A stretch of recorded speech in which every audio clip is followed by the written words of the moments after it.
Bismillahirrahmanirrahim.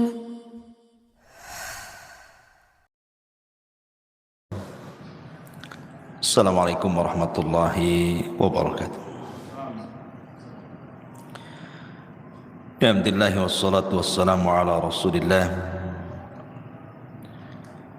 wa ala alihi wa sahbihi wa mawalah wa la hawla wa la quwata illa billahi wa ba'd. Alhamdulillah di pagi hari ini kita bisa duduk untuk bertolabul ilmi setelah melaksanakan kewajiban Allah Subhanahu wa taala salat subuh berjamaah. Dan karena di pagi hari ini mendadak kita buat kajian, berarti temanya adalah kultum, kuliah terserah antum. Artinya bisa pendek, bisa panjang. Baik, salawat dan juga salam kita hadiahkan kepada Rasul kita Nabi besar Muhammad sallallahu alaihi wasallam. Ma'asyiral muslimin yang dimuliakan Allah Subhanahu wa taala. Mungkin di antara kita sering mendengar kajian tentang seputar azab kubur. Tetapi di sana ada pembahasan lain dari sisi azab kubur itu adalah nikmat kubur. Inilah yang terkadang sebagian kita tidak paham bahwa banyak bisyarat, kabar gembira yang akan didapat oleh orang-orang yang beriman di dalam kuburan. Apa saja kabar gembira yang Allah Subhanahu wa taala berikan kepada seorang mukmin ketika Allah masukkan ke dalam kuburan? Inilah pembahasan di pagi hari ini. Ma'asyiral muslimin yang dimuliakan Allah Subhanahu wa taala. Pertama, kabar gembira saat kematian dulu. Disebutkan di dua surat dalam Al-Quran. Pertama surah An-Nahl ayat 31 dan 32. Kemudian Fussilat ayat 30. Dalam surah An-Nahl Allah Subhanahu wa taala mengatakan, "Kadzalika yazzillahul muttaqin alladzina tawaffahumul malaikatu tayyibina yaqulun salamun alaikum udkhulul jannata bima kuntum ta'malun." Demikianlah Allah memberi balasan kepada orang-orang yang bertakwa. Siapa orang yang bertakwa? Yaitu orang-orang yang ketika diwafatkan oleh para malaikat dalam keadaan baik, maka mereka para malaikat mengatakan kepada mereka, salamun alaikum, keselamatan bagi kalian, masuklah ke dalam sorga karena apa yang kalian kerjakan. Kemudian dalam surah Fussilat ayat 30-nya Allah mengatakan, innal ladzina qalu Rabbuna Allah thumma istaqamu tatanazzalu alaihimul malaikatu alla takhafu wa la tahzanu wa abshiru bil jannati allati kuntum tu'adun. Sesungguhnya orang-orang yang mengatakan Tuhan kami Allah, kemudian mereka istiqomah padanya, maka malaikat akan turun kepada mereka dengan mengatakan, janganlah kalian takut, janganlah kalian sedih, dan bergembiralah kalian dengan surga yang telah Allah janjikan kepada kalian. Jadi kabar gembira pertama adalah saat detik wafatnya seorang mukmin, mereka akan bahagia. Kenapa mereka akan bahagia? Karena malaikat yang membisikkan di telinganya itu adalah bisikan-bisikan kebaikan. Sehingga kita lihat seorang mukmin itu kalau meninggal macam-macam, terkadang Allah tampakkan kebahagiaan. Terkadang dia tersenyum, terkadang ditampakkan keringat di dahinya, terkadang bisa mengucapkan kalimat la ilaha illallah, terkadang dia membaca Al-Quran, terkadang meninggal saat solat, dan begitu seterusnya. Dan itu kegembiraan yang pertama yang diraih seorang mukmin saat wafatnya. Kemudian yang kedua, saat masuk ke liang lahat. Kita tahu bahwa dalam proses peristiwa-peristiwa kubur itu ada 4 peristiwa. Pertama disebut dengan dhagtatul qabri, himpitan kuburan. Yang kedua disebut fitnatul qabri, 2 malaikat yang bertanya, Munkar dan Nakir, atau disebut dengan fitnah kubur. Yang ketiga azab kubur, dan yang keempat nikmat kubur. Kita tahu bahwa peristiwa pertama di kuburan itu adalah himpitan kubur. Setiap manusia pasti dihimpit kuburan, tidak mukmin, tidak kafir, semua kena. Mau anak bayi, mau anak dewasa, mau laki-laki, perempuan, pasti terkena himpitan. Dan himpitan kubur ini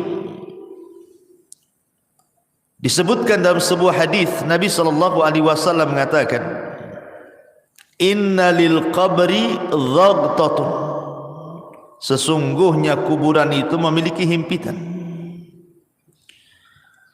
Dan himpitan kubur ini meretakkan semua tulang belulang, bahkan meretakkan semua persendian, sehingga dia akan menjerit yang tidak ada yang tahu jeritannya kecuali selain manusia dan jin. Artinya binatang-binatang mendengar. Tetapi tentu yang seperti ini berlaku kepada orang kafir. Orang kafir, orang munafik, orang fasik, ya. Tetapi himpitan kubur bagi orang-orang yang beriman adalah himpitan kebahagiaan.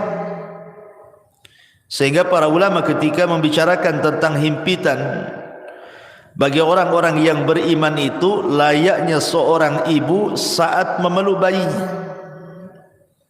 Karena kita semua berasal dari tanah, jadi tanah itu diibaratkan ibu kita. Jadi kalau kita masuk kuburan, dihimpit itu seolah-olah ibu sedang memeluk bayinya, tidak merasakan apapun. Makanya ketika kematian seorang sahabat yang sangat mulia, siapa dia? Sa'd bin Mu'adz radhiyallahu anhu. Sa'd bin Mu'adz ini pemimpin Aus. Saat kematiannya disebutkan oleh Nabi SAW, hadzal ladzi taharraka lahul 'arsy wa futihat lahu abwabus sama wa syahidahu 70,000 minal malaika laqad dhummatan thumma furrija anhu. Inilah orang yang karenanya arsy Allah bergetar. Jadi saat kematian Sa'd bin Mu'adz ini, arsy Allah yang besar sekali itu bergetar. Dan arsy itu kan makhluk yang paling besar, bisa bergegar karena wafatnya Sa'd ibn Mu'adz. Karenanya pintu-pintu langit dibuka, dan karenanya pula 70.000 malaikat turun dari langit menyaksikan jenazahnya.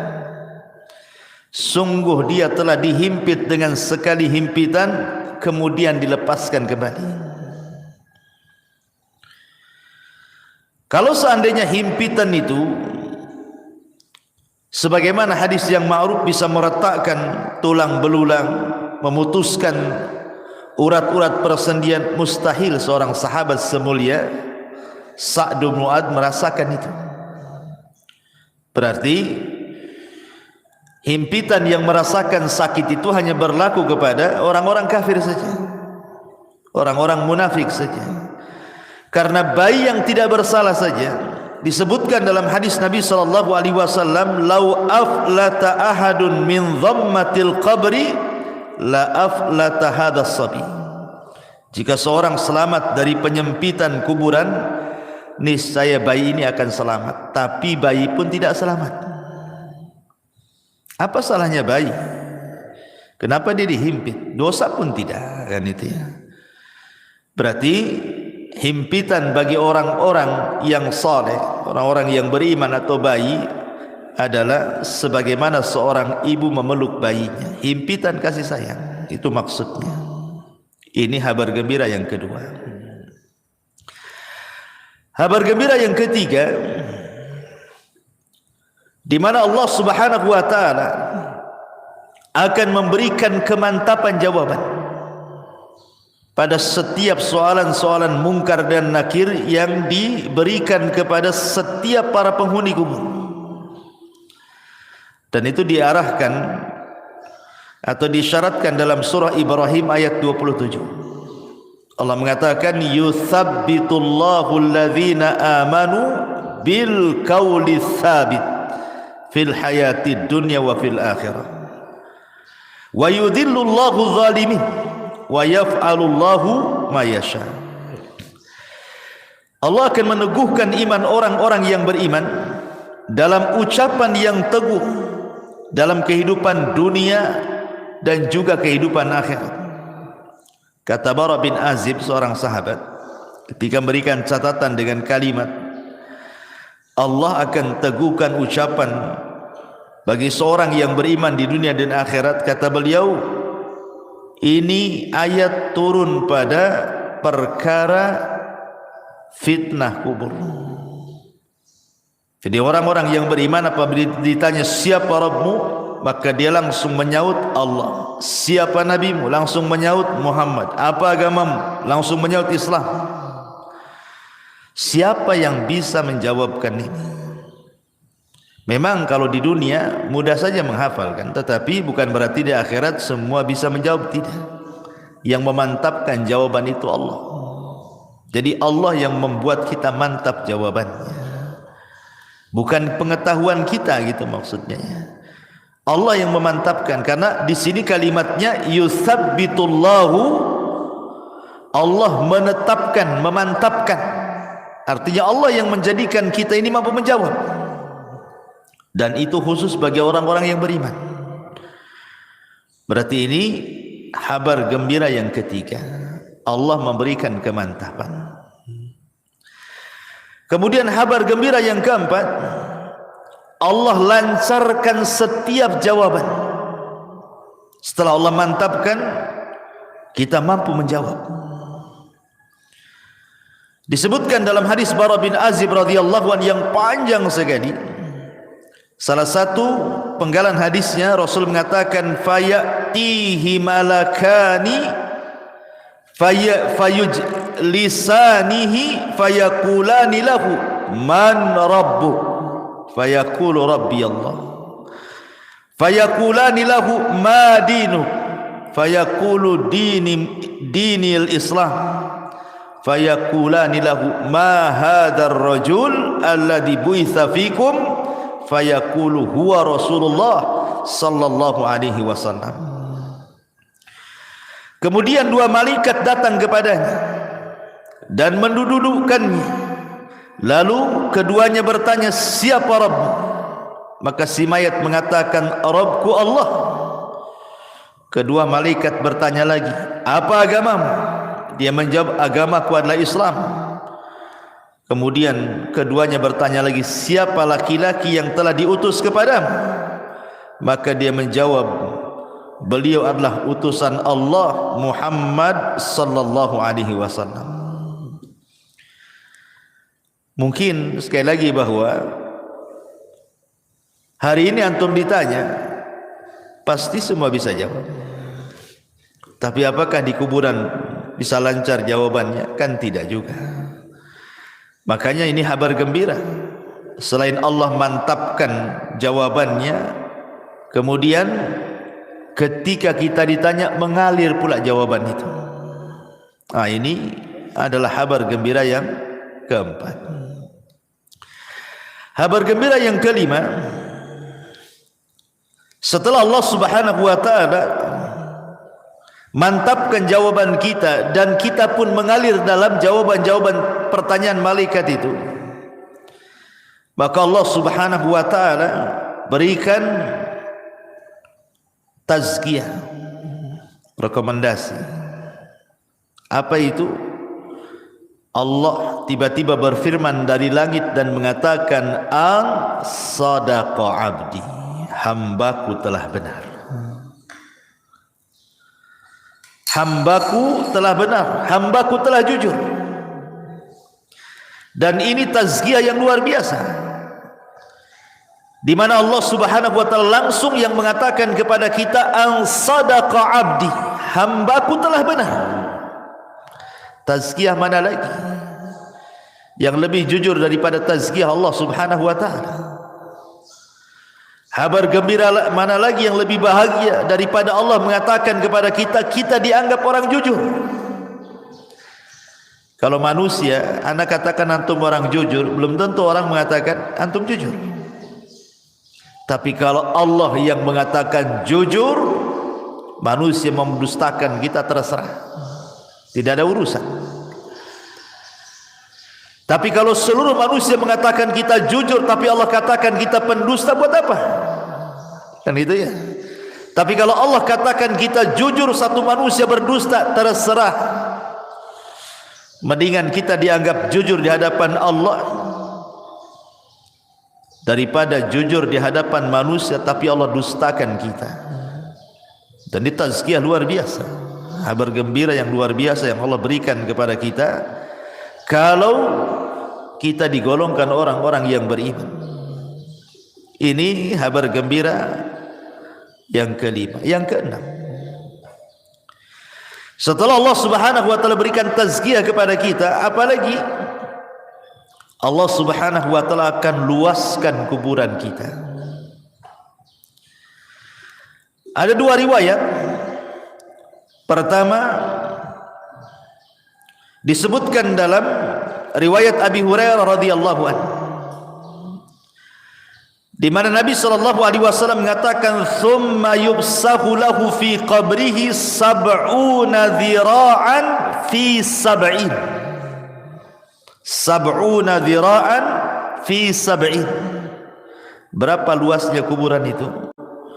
Kata Nabi SAW, kemudian kuburannya diperluas 70 kali 70 hasta. Satu hasta itu segini nih, ini satu hasta. Ya. Kalau 70 dibagi 2 berarti berapa? 35 meter. Kalau 30 kan 60, berarti 35 meter. 35 meter kali 35 meter, 70 kali 70 hasta, berarti 35 meter kali 35 meter, kan itu ya kalau dibuat meteran. Ini satu riwayat.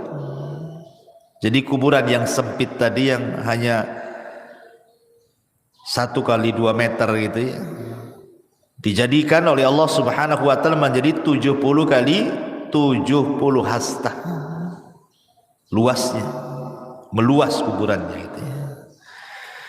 Tapi dalam riwayat yang lain dari Bara bin Azib, justru Nabi sallallahu alaihi wasallam mengatakan, "Tsumma yubsahu lahu fi qabrihi maddal basar."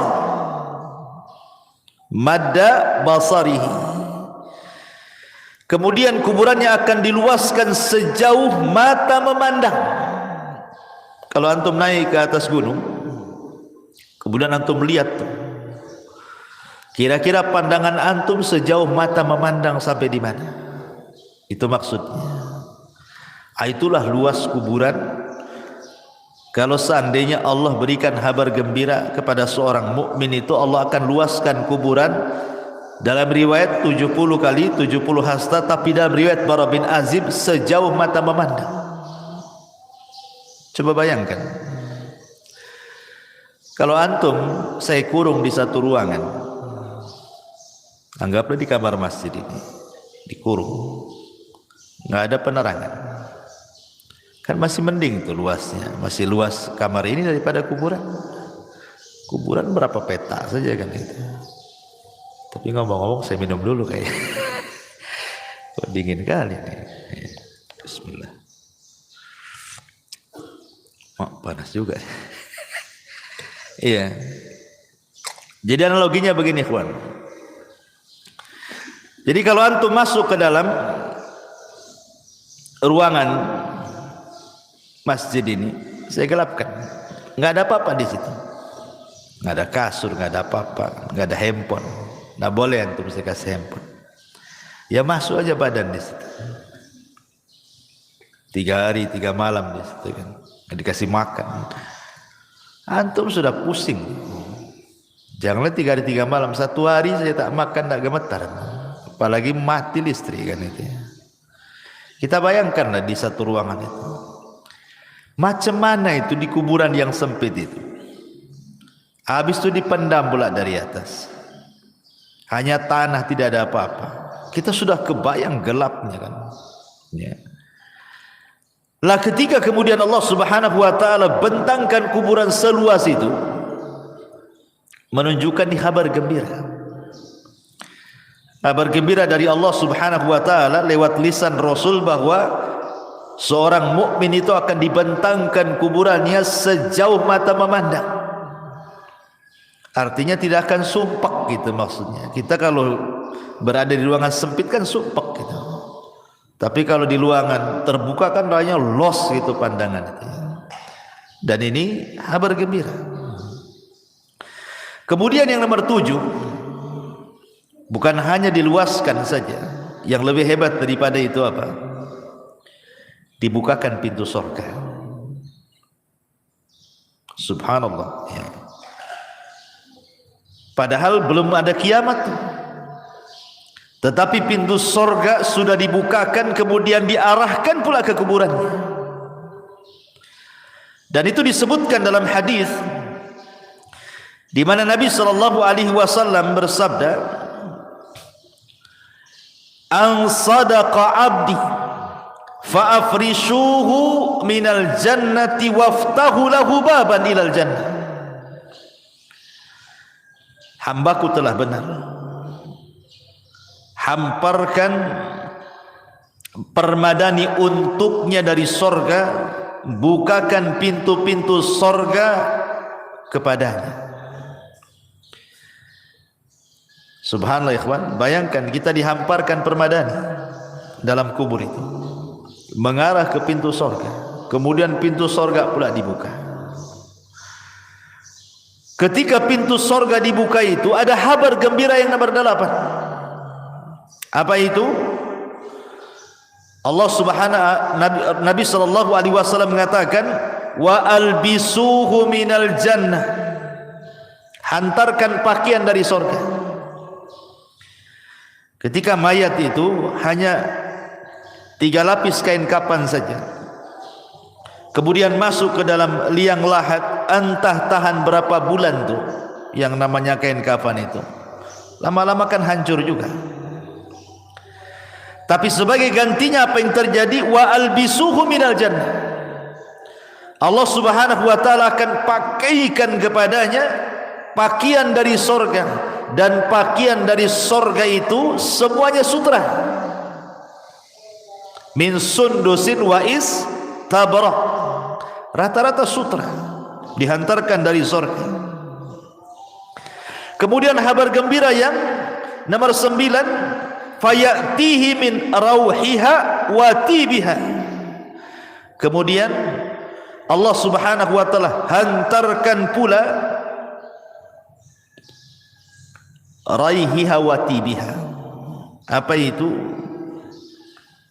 Wewangian dan bau semerbak yang luar biasa yang Allah hantarkan ke dalam kuburannya, menjadi wangi kuburannya. Kita saja di ruangan kan pengennya wangi, harum gitu kan. Masuk ke hotel-hotel mewah itu harum gitu ya. Kan itu sebuah nikmat, kabar gembira. Belum lagi makanan dari sorga, belum lagi minuman dari sorga. Itu kan kabar gembira yang luar biasa. Bahkan yang lebih hebat lagi, nomor 10-nya adalah Allah subhanahu wa ta'ala datangkan kepadanya orang yang sangat baik hati.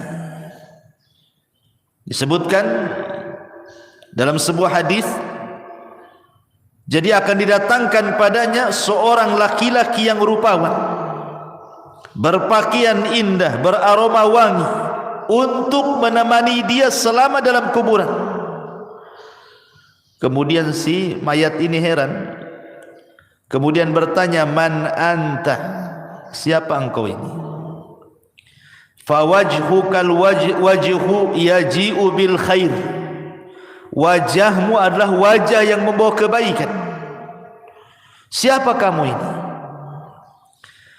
Karena ikhwan, kalau kita analogikan kan, orang di penjara lah, masukkan ke dalam penjara, kemudian hanya satu sel, satu orang saja, akan boring. Sepandai-pandainya orang itu buat aktivitas, pasti ada bosannya juga kan. Berbeda kalau seandainya satu penjara itu hanya 2 orang, pasti ada komunikasi itu, nggak akan boring kalau 2 orang kan? Berbeda kalau sendiri kan, lontang lantung, bingung sendirian kan. Kalau berdua kan nggak bosan orang itu. Makanya Adam itu ketika dia di surga hidup sendiri, ketakutan dia. Akhirnya Allah subhanahu wa ta'ala ciptakan Hawa kan. Akhirnya hilanglah rasa takut itu. Lah ketika kemudian orang dalam kuburan itu sendirian, kemudian dihantarkan teman yang baik. Teman ini kemudian rupawan, wangi, enak ngomongnya, tiba-tiba ngajak bicara, terus tahu-tahu tidak sadar bahwa dia sudah lama di kuburan tuh. Tahu-tahu teman yang baik ini memberitahukan bahwa kiamat sudah dekat. Makanya kemudian heran ini si mayat ini dan mengatakan, man anta, siapa kamu ini? Maka orang ini mengatakan, ana amaluka salih, sayalah amal solehmu, sayalah solatmu, sayalah zikirmu, sayalah puasamu, sayalah silaturahimmu, sayalah puasamu, sayalah baca Quran, dan begitu seterusnya. Dan ini kabar gembira yang nomor 10 yang luar biasa. Kemudian yang nomor 11, kabar gembira yang nomor 11, di mana orang-orang yang beriman tidak akan merasakan lamanya tinggal di kuburan. Anggap saja sejak zaman Adam sampai sekarang, berapa ribu tahun dalam kubur itu, ya kan? Atau janganlah sejak zaman Nabi, para sahabat 14 abad silam kan, nggak dikiamat-kiamatkan. Pertanyaannya, apakah mayat itu merasakan bimururil wakti, bahwa waktu itu berjalan seperti kita di dunia ini kan merasakan dengan berjalannya waktu kan, pagi, siang, sore, malam, besok pagi lagi, tahu-tahu sudah seminggu, sebulan, setahun. Kita kan merasakan tuh berjalannya waktu. Pertanyaannya, apakah orang yang di kuburan itu merasakan berjalannya waktu? Ulama menjawab, lihat, kalau dia mendapatkan nikmat kubur, maka dia tidak akan merasakan bimururil wakti. Waktu yang berjalan tidak akan dirasakan bagi dia. Dan itu disyaratkan dalam kisah Ashabul Kahfi dan kisah Uzair dalam Al-Quran yang ditidurkan 1 abad. Kan ditanya itu, kam labista, berapa lama kau tidur kan? Dia mengatakan labistu yauman atau ba'du yaum. Aku hanya tidur sehari atau separuh hari, padahal sudah 1 abad. Menunjukkan bahwa kalau orang yang belum meninggal saja, ditidurkan 1 abad, kemudian dia terbangun rasanya baru setengah atau 1 hari saja, maka begitu juga orang-orang yang dikubur ketika mendapatkan nikmat kubur. Kayak antum bermimpi nih, mimpinya indah banget gitu ya, tiba-tiba terbangun, aduh, kok sebentar kali mimpinya, padahal antum udah dari pagi sampai sore itu tidur tuh. Dibilang sebentar kali katanya, karena indah. Coba antum mimpi buruk, baru 5 menit tuh kayak udah lama kali megap-megap antum. Jadi para ulama mengatakan bahwa orang-orang yang tidak akan merasakan bimururil waktu, dengan berjalannya waktu itu, hanya orang-orang yang mendapatkan nikmat kubur saja. Tapi orang yang mendapatkan azab kubur, dia akan merasakan itu, waktu itu berjalan. Dan orang-orang yang beriman akan mendapatkan kabar gembira bahwa dia tidak akan merasakan berjalannya waktu. Itu maksudnya ya. Ini yang ke-11. Yang ke-12, orang-orang yang beriman, mereka akan merasakan nikmat, artinya kebahagiaan.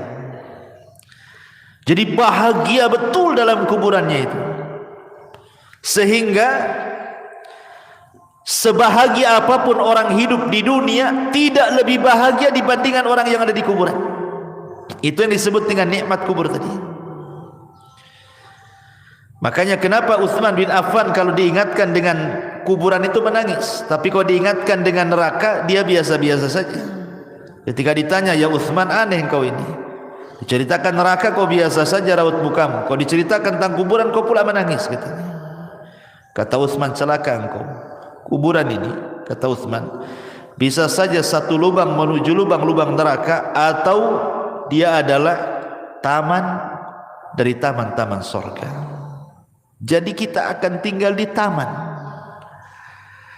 Itulah nikmat kubur namanya.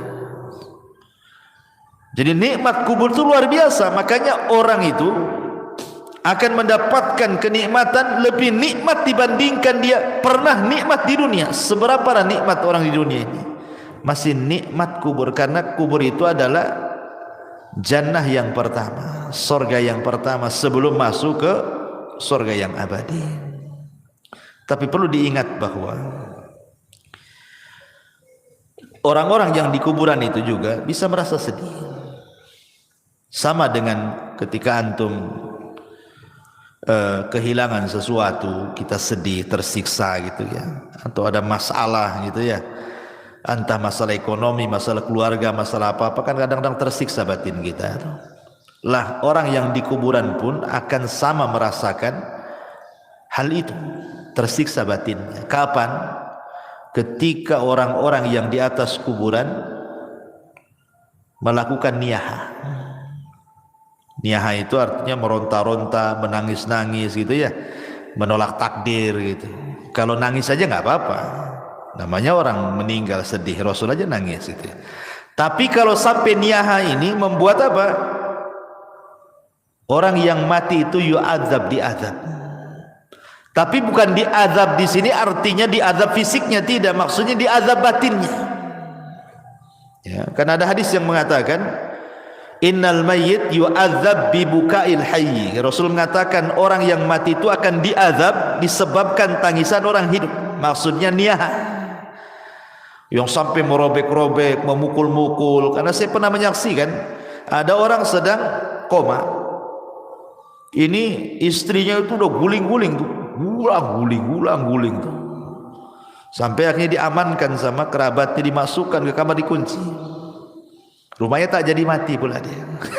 Coba kalau mati apa nggak jelas tuh kan. Ya, artinya bahwa orang-orang yang seperti ini membuat mayat itu tersiksa. Maksudnya orang yang ada di kuburan itu yu'adzab, diazab. Maksudnya diazab bukan fisiknya tapi batinnya.